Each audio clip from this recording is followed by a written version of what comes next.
Below the South China Sea, there's an underwater mountain range with canyons so deep that no man or machine has explored them. Ships often disappear in those waters and nobody knows why. Under a heavy storm, Layla is trying to fix something on a ship while arguing with John, who refuses to come out to help her. Get off your lazy ass and come and help me! I'm working hard too, you know. Suddenly the screen glitches, so he loses access to the radar. He yells at mechanic Joey, who scolds him back because he's always hitting the machines instead of treating them well. The crew has been hired by Hanover, who is interested in taking some cargo to a very specific spot in the middle of nowhere but hasn't told them why. Hanover has come with a team of mercenaries who aren't used to the sea. T-Ray gets sick and everyone teases him when he pukes.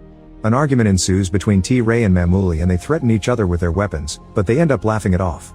Then the group starts describing disgusting things to make T-Ray puke again. Joey sneaks into the cargo bay to open Hanover's boxes and he's shocked to discover torpedoes. The mercenaries catch him red-handed and start beating him up. Layla hears this on the comms and has to convince John to help. He ends up shooting at a wall to make everyone stop and explains that if they don't behave, they'll break the contract and he won't finish the mission. Hanover reminds him that not asking questions is also part of the contract and the mercenaries keep hitting Joey, so John hits one of them in return. The mercenaries immediately take out their guns and put a knife to Joey's neck, but Hanover orders them to let Joey go. While Layla takes care of her boyfriend's wounds, Hanover opens the boxes with weapons to arm his men and Mulligan activates the torpedoes. Meanwhile, a luxurious cruise is also navigating through the storm, but everyone inside is having lots of fun. The owner Simon gives a speech about his project and promises to make everyone's dreams come true. Trillian makes her way through the party and bumps into Captain Atherton to smoothly steal his wallet.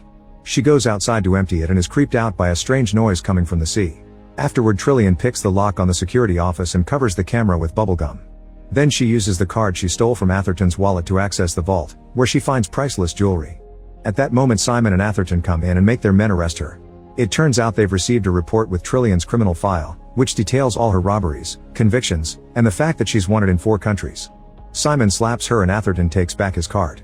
Since the ship doesn't have a cell, they lock Trillian up in the storage room. However, Simon doesn't notice that she's taken his wallet.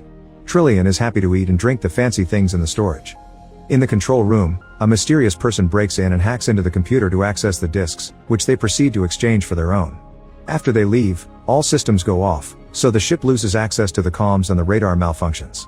Among the glitches, a sailor notices something big approaching them underwater. Suddenly that mysterious thing hits the cruise ship, causing dozens of people to fall and get hit by furniture or broken glass. They also fall down the stairs or over balconies. While the food boxes fall on Trillian, the cruise loses one of its speedboats.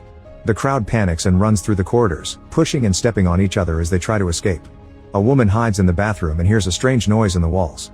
At that moment, something reaches through the toilet to grab her, destroying the bathroom while slowly killing her.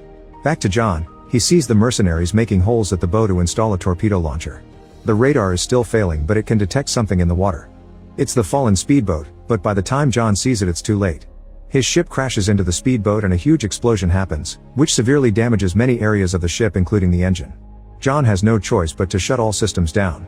The group rushes to put all the fires out, and thankfully none of the torpedoes explode. When Layla uses her binoculars, she sees the cruise ship nearby, and John thinks they could ask them for some fuel. Suddenly the mercenaries surround the crew with their weapons and Hanover announces they're in charge now. It turns out their plan has always been to rob the cruise and blow it up with the torpedoes after they're done to get rid of the evidence. The cruise ship isn't moving, so it's easy for the mercenaries to use a special device to force a door open and climb inside. Joey and John are also brought to the mission as hostages, but Layla is left behind with Billy. They rush to the main room and find a complete disaster, not to mention the lack of power except for a few emergency lights. The most shocking thing is the lack of people, since they can't find a single person around. There's blood everywhere, even in the elevator. The search continues, but they still can't find any people, yet the lifeboats are still on the ship.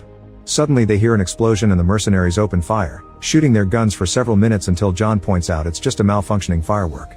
However, the men are so impressed by these powerful guns that Hanover got them that they keep shooting for fun. Afterward, the group splits to proceed with the plan. In the storage room, Trillian wakes up and hears some weird noises in the pipes. She can't unlock the door, so she breaks the cables to force it open and leaves. On the other ship, Layla is repairing the large hole caused by the crash when she gets startled by something in the water. She's horrified to see a floating body, and while she wonders what to do, something grabs her legs and pulls her underwater. In the cruise's mechanical room, John and Joey are getting the parts needed to repair their ship. John points out that this cruise's hull is supposed to be impregnable, so he doesn't understand what could be strong enough to break it. T-Ray hears a weird noise and goes to the corridor to investigate. After wandering for a while, he's startled by something falling on him, but it's just some cables. As the noise continues, T-Ray notices bubbles in the water and comes closer, only to get instantly killed. The others hear his scream and the strange noise getting louder. In the main office, Trillian tries to access the vault again and is caught by the rest of the group. Hanover grabs her by the neck and demands to know what happened, but she has no idea. A mercenary takes Simon's card from her and opens the vault, only to get an axe on his head. It turns out Simon and a few survivors have been hiding there. The group opens fire and kills most of the group before they realize it's just civilians. Simon and Atherton manage to avoid the fire and the mercenaries take them hostage. At the same time, Mamuli calls Hanover to tell him that T-Ray is dead. John says there's something down there and they should leave. Suddenly Mamuli is pulled down and dragged around in the water, causing him to hit his head on a pipe. Joey and John stare in shock as Mamuli is taken into a dark corner and gruesome noises confirm he's been killed. While Joey rushes to grab the needed parts, John opens fire with Mamuli's gun so they can leave the room. John and Joey reach a corridor, where they see a shape moving in the water. The monster destroys the floor as it comes closer and the duo runs as fast as possible to reach a door, which they lock to keep the creature out. In the vault, Simon tells Hanover that the monsters are everywhere, so Hanover agrees that the robbery can wait. While everyone is distracted, Trillian runs to get in the elevator, where she can hear the creepy noises in the shaft. When the doors open, Joey and John rush in and stop her from getting out. The noises continue until the elevator stops at the main office, where the rest of the group also gets in. The mercenaries still don't believe the monster story and think John killed their friends. When Mulligan grabs him to yell at him, John kicks him in the groin. Then the elevator starts shaking and moving faster. The group gets scared and tries to stop it, but the buttons aren't working.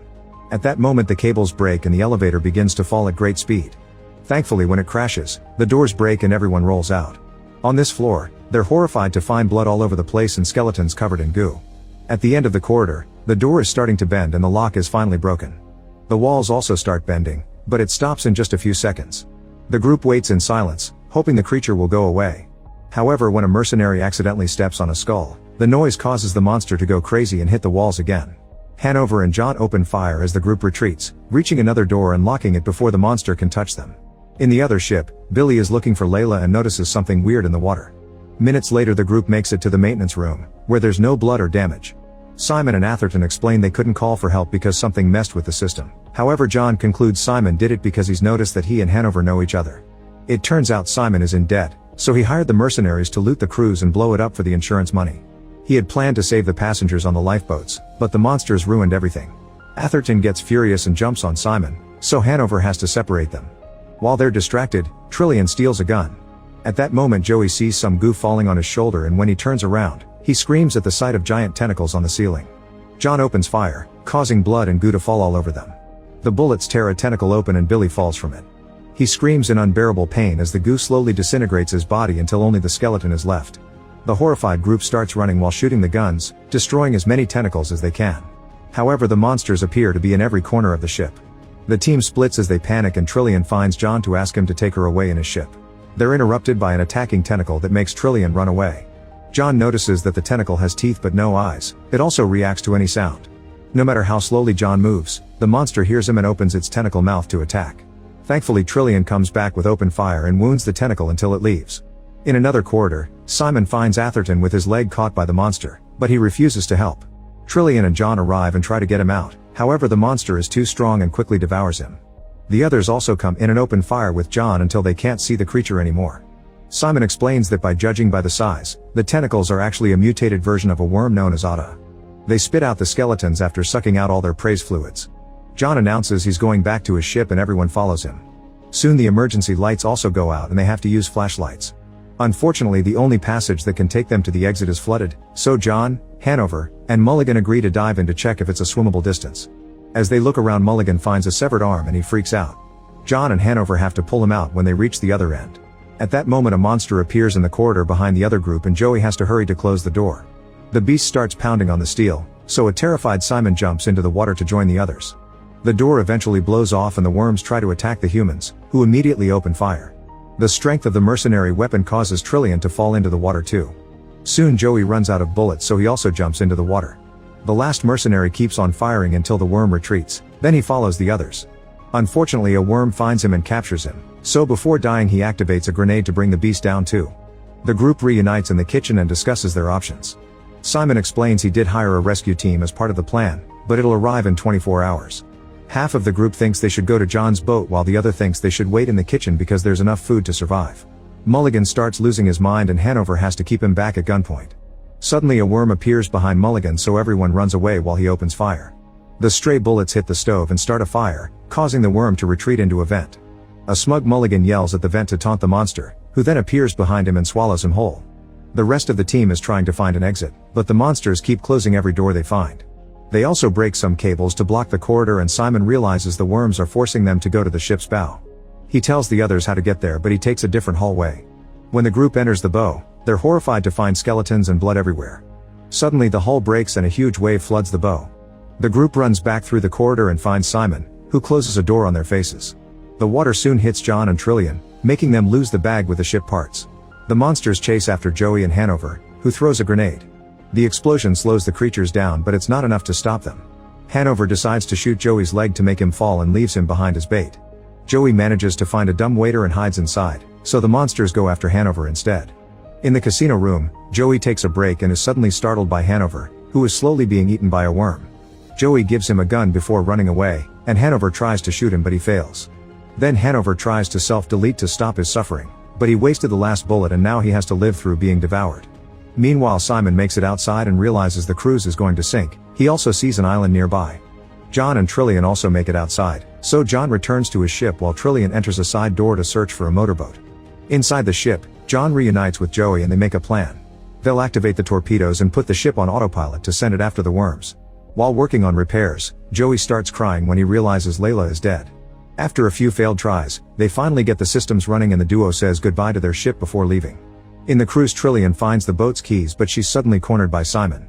When he tries to take the key from her, he slips on the water and he accidentally shoots a flare, giving her an opening to run. Since Trillian is taking too long, John tells Joey to stop the engines while he goes back to rescue her. Simon chases after Trillian through the corridors, shooting more flares that she has to dodge. After lots of running, Simon manages to corner Trillian again. When he's about to kill her, John bursts through the door with open fire, and Simon immediately escapes. At that moment the ship starts shaking and an explosion destroys lots of furniture. The tentacles emerge from a hole and the duo is horrified to discover that Simon's theory was wrong. It's not worms, it's actually an enormous mutated octopus that is big enough to send its tentacles to every corner of the ship at the same time. When the duo tries to escape, a tentacle quickly captures John and the monster roars at him. John uses the chance to shoot it in the eye and the tentacle drops him. He tells Trillian to run to the cargo bay while he goes back for Joey.